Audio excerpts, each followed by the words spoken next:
தாரக மந்திரத்தோடு தமிழக விவசாயிகள் கால்நடை வளர்ப்போர் பாதுகாப்பு கட்சி என்ற கட்சியை நாங்கள் துவக்கியுள்ளோம். இந்த கட்சியை நாங்கள் துவக்கியதற்கான நோக்கமே மத்திய மாநில அரசுகளிடமிருந்து இந்த ஆடு வளர்ப்போருக்காக, இந்த கால்நடை வளர்ப்போருக்காக, விவசாயிகளுக்காக, பனைமர தொழிலாளர்களுக்காக, மீனவர்களுக்காக, ஜல்லிக்கட்டு ஆர்வலர்களுக்காக இந்த கட்சியை நாங்கள் துவக்கி இந்த மக்களுக்கு நல்லது செய்ய வேண்டும் என்ற எண்ணத்தோடு நாங்கள் இந்த தமிழக விவசாயிகள் கால்நடை வளர்ப்போர் பாதுகாப்பு கட்சி, ஆங்கிலத்தில் சொன்னால் டிவிகே விபிகே என்ற கட்சியை நாங்கள் இன்று துவக்கியுள்ளோம். எங்களுடைய நோக்கம்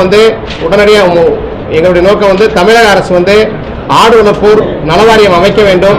வனத்துறையில் ஆடு வளர்ப்போருக்கு பழைய பட்டி பாஸ் முறையை அறிமுகப்படுத்த வேண்டும். கோழிகளுக்கு எப்படி கோழிக்கறிக்கு எப்படி தமிழ்நாட்டில் ஒரே விலையை நிர்ணயம் செய்கிறாங்களோ அதே போல் இந்த ஆட்டுக்கறிக்கு விலை நிர்ணயம் செய்ய வேண்டும் போன்ற கோரிக்கைகளை நாங்கள் முன்வைக்கிறோம். மேலும் இந்த கால்நடை வளர்ப்போர், ஆடு வளர்ப்போர் பார்த்தீங்கன்னா இடம் விட்டு இடம் பெயர்றாங்க. இன்னைக்கு அதிகமான மக்கள் பார்த்தீங்கன்னா ராமநாதபுரம் மாவட்டத்தை சேர்ந்த மக்கள் ஆடு வளர்க்கக்கூடிய மக்கள் எல்லாம் இடம் விட்டு தமிழகம் முழுவதும் பல்வேறு இடங்களில் இடம்பெயர்ந்திருக்காங்க. அவர்களுக்கு பாதுகாக்கும் விதமாக திருடர்கள் மற்ற பல்வேறு சூழ்நிலையில் அவங்க பாதிக்கப்படுறாங்க. இதனால் காட்டுக்குள்ள தனியாக வசிக்கிறாங்க.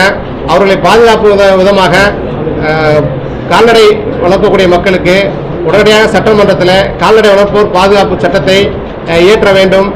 மேலும் தமிழகம் முழுவதும் பனைமர கல்லை இறக்க அனுமதிக்க வேண்டாம். பூரண மதுவிலக்கை அமல்படுத்தணும். தற்போது செயல்படாமல் இருக்கக்கூடிய இந்த பனைமர வாரியத்தை எல்லாம் செயல்படுத்த வைக்கணும். பதநீரை மற்ற குளிர்பானங்களை போல பதப்படுத்தி அதை பாதுகாக்க வேண்டும். ரேஷன் கடையில் சர்க்கரைக்கு பதில் கருப்பட்டியை வழங்கணும்.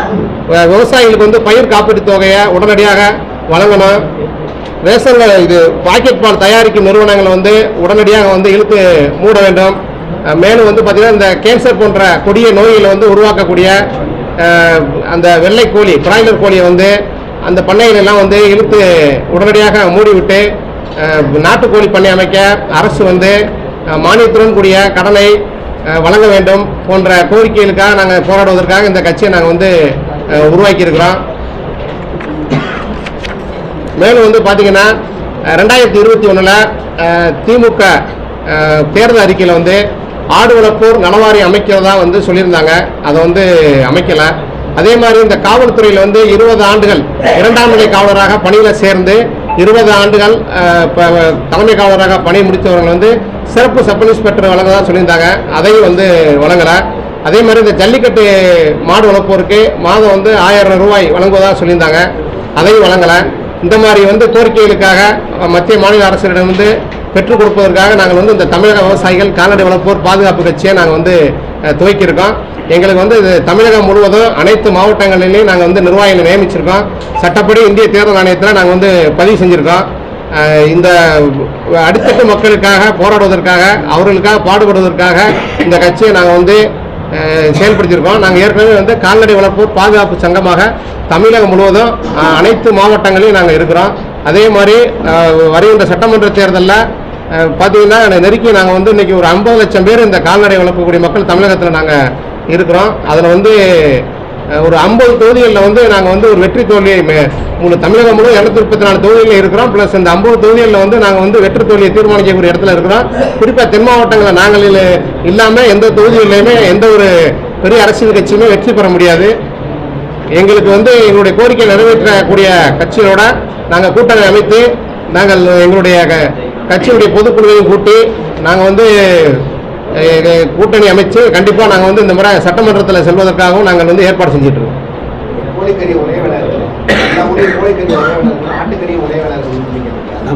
ஆமாம். இப்போ நாமக்கல் பார்த்தீங்கன்னா டெய்லி பார்த்தீங்கன்னா நீங்கள் இப்போ நம்ம எந்த பத்திரிகை எடுத்தாலும் கறிக்கோழி விலை, முட்டையின் விலைன்னு சொல்கிறாங்க. ஆனால் அதை விட பெரிய ஒரு மிருகம் நம்மளுடைய ஆடு. ஆனால் அதுக்கு இது வரைக்கும் எந்த விதமான ஒரு நிரந்தரமான ஒரு இது இல்லாமல் இன்னைக்கு இந்த ஆடு வளர்க்கக்கூடிய மக்கள் பெரிதும் பாதிக்கப்படுறாங்க. கண்டிப்பா நாங்க வந்து எந்த காலத்திலையும் மற்ற எந்த கட்சியோட கூட்டணி வச்சாலும் சரி சீமான் கூட மட்டும் போக மாட்டோம். ஏன்னா அவர் வந்து ஒரு போலியான அரசியல்வாதி. ஏன் அப்படின்னா அவர் வந்து ஆடு மாடுன்னு சொல்லிட்டு மாநாடு நடத்துவார். ஆனால் இந்த ஆடு மாடு வளர்க்கக்கூடிய மக்கள் வந்து அவருடைய குலதெய்வமாக நினைக்கக்கூடிய அந்த கிறிஸ்தவரை வந்து எவ்வளவு கேவலமாக பேச முடியுமோ அந்த அளவுக்கு பேசக்கூடிய நபர் அவர். அதுபோக வந்து பார்த்தீங்கன்னா இந்த மாட்டுக்கறி திங்கிறது வந்து பார்த்தீங்கன்னா அதை வந்து இந்த இளைஞர் பேசின வீடியோலாம் நிறைய நீங்கள் பார்த்துருப்பீங்க. அவ்வளவு ஒரு கேவலமாக பேசியிருப்பாரு. எக்காரணத்தை கொண்டு நாங்கள் சீமானோட மட்டும் நாங்கள் கூட்டணி வைக்கவே மாட்டோம். எங்களுடைய கோரிக்கையை நிறைவேற்றக்கூடிய மற்ற எந்த கட்சியாக இருந்தாலும் நாங்கள் கண்டிப்பாக கூட்டணி வைப்போம். புதுசாக கட்சி ஆரம்பிக்கக்கூடிய எந்த ஒரு கட்சியுமே குறிப்பிட்ட தொகுதிகளில் வந்து எங்களுடைய சப்போர்ட் இல்லாமல் யாரும் ஜெயிக்க முடியாதுன்னு சொல்றீங்க. தொடர்ந்து ஒவ்வொரு புதிய கட்சியுமே இந்த மாதிரி சொல்லிட்டு இருக்கீங்க. உண்மையிலேயே உங்களுடைய செல்வாக்குள்ள தொகுதிகள் நீங்க எந்தெந்த தொகுதிகளை சொல்லுங்க? எங்களுக்கு தென் மாவட்டத்தில் எல்லா தொகுதியிலும் செல்வாக்கான தொகுதி தான். அப்படி பார்த்தா தமிழ்நாடு முழுக்க வந்து ஆடு மாடு வளர்ப்பவர்கள் வந்து நிறைய இருப்பாங்க. எல்லாருமே சொன்னாங்க 234 உங்களுக்கு செல்வாக்கான தொகுதின்னு சொல்ல முடியும். குறிப்பா நீங்க ஒரு 50 தொகுதி மட்டும் சொல்லலாம். 50 தொகுதிகளில் நாங்கள் வந்து பெருமளவில் எங்களுடைய பலம் அதிகமாக இருக்கு. மற்றபடி பரவாயில்ல 234 தொகுதி தமிழ்நாடு முழுவதும் இருக்கு. ஆனால் இந்த தென் மாவட்டங்களில் எங்களுக்கு வந்து அதிகமான செல்வாக்கு இருக்கு. தமிழ்நாடு முழுவதுமே எங்களுக்கு செங்கம் தொகுதி, மற்ற இங்கே ராமநாதபுரம் மாவட்டம், சிவகங்கை மாவட்டம், தென் மாவட்டங்களில் ஃபுல்லாமே எல்லா தொகுதியிலுமே எங்களுக்கு பெரும்பான்மையான செல்வாக்கு அதிகமாக இருக்குது. எங்களுக்கு இந்த கால்நடை வளர்க்கக்கூடிய மக்கள், விவசாய மக்கள், பனைமர தொழிலாளர்களுக்காக நாங்கள் அனைத்து இந்த விவசாயம் சார்ந்து இருக்கக்கூடிய அனைத்து மக்களுக்காக நாங்கள் தொடர்ந்து குரல் கொடுத்துட்டு இருக்கோம். நாங்கள் ஏற்கனவே வந்து இந்த கால்நடை வளர்ப்போர் பாதுகாப்பு சங்கத்தின் மூலமாக தமிழகம் முழுவதும் நிறைய சேவைகளை பண்ணியிருக்கோம். நிறைய வழக்குகளை வந்து நீதிமன்றத்தில் தாக்கல் பண்ணி இந்த ஆடு மின்சாரத்தில் அடிபட்டால் உயர்நீதிமன்றம் வந்து முதலாக நாங்கள் போட்ட வழக்கில் தான் வந்து இந்த ஆடு வளர்ப்போருக்கு பணம் கொடுத்தாங்க. அது மாதிரி பல்வேறு நாங்கள் இந்த மக்களுக்கு உதவி செஞ்சதுனால நாங்கள் பெருமளவில் வந்து எங்களுக்கு வந்து அனைத்து தரப்பு மக்களுக்கு இது வந்து ஜாதிய மதம் அரசியல் இதுக்கு அப்பாற்பட்டு அனைத்து மக்களுக்கு நாங்கள் வந்து சமமாக செயல்படக்கூடிய ஒரு அமைப்பு.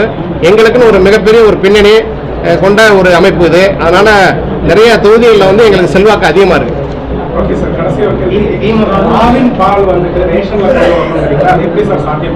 ஆவின் பால் கிடையாது. ஆமா, நிறைய கறவை மாடுகள் வந்து நிறைய லோன் வழங்கி நம்ம பாக்கெட் பாலால் வந்து நிறைய வியாதிகள் இன்னைக்கு பெருமளவில் வர்றதே வந்து இந்த பிராய்லர் கோழி, இந்த பாக்கெட் பால்னால தான் வந்து பதப்படுத்தப்பட்ட உணவுனால தான் வந்து இன்னைக்கு அதிகமாக வந்து வியாதிகள் உருவாகுது. அதை வந்து நல்ல ஒரு இயற்கையான பாலை வழங்கணும்னா ரேஷன் கடைகளில் வந்து அதற்காக கூடுதல் பணியாளர்களை நியமித்து கண்டிப்பாக நினச்சா வழங்க முடியும். திமுக ஆட்சியாக ஒரு கோரிக்கை சொன்னீங்க. ஆமாம், வரக்கூடிய தேர்தலில் திமுக எங்களுடைய கோரிக்கைகளை ஏற்று அதற்கு ஒப்புதல் அளிக்கக்கூடிய கட்சி. ஆமா, 2021 திமுக 2021 வந்து ஆடு வளர்ப்பு நலவாரியம் அமைச்சு தரம்னு சொல்லியிருந்தாங்க. ஆனால் அதன் பின்பு பார்த்தீங்கன்னா நான் தமிழக முதலமைச்சர், துணை முதலமைச்சர், மேலும் தலைமைச் செயலாளர் மற்ற நிறைய வந்து மனுக்கள் அனுப்பிச்சிருக்கேன். பல்வேறு இடங்களில் நம்மளுடைய ஊடகங்கள் வாயிலாக நான் வந்து நிறைய வந்து பேட்டியெல்லாம் கொடுத்துருக்கோம். இதே திருச்சி மாவட்டத்தோடு கொடுத்துருக்கோம். நிறைய நாங்கள் பண்ணியிருக்கோம். ஆனால் இது வரைக்கும் எங்களுக்கு இந்த ஆடு வளர்ப்பு நல வாரியம் அமைக்கலை. மீனவர் வாரியம் அமைச்சிருக்காங்க, மற்ற வாரியங்களும் அமைச்சிருக்காங்க. எங்களுக்கு முக்கியமான கோரிக்கையே வந்து இப்போ இந்த ஆடு வளர்ப்போர் வாரியம் தான்.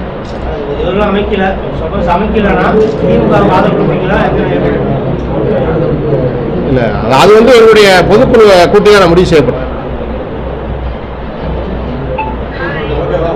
ஆனால் சீமான் கூட மட்டும் எந்த காலத்தில் நாங்கள் கூட்டணி போக மாட்டோம்.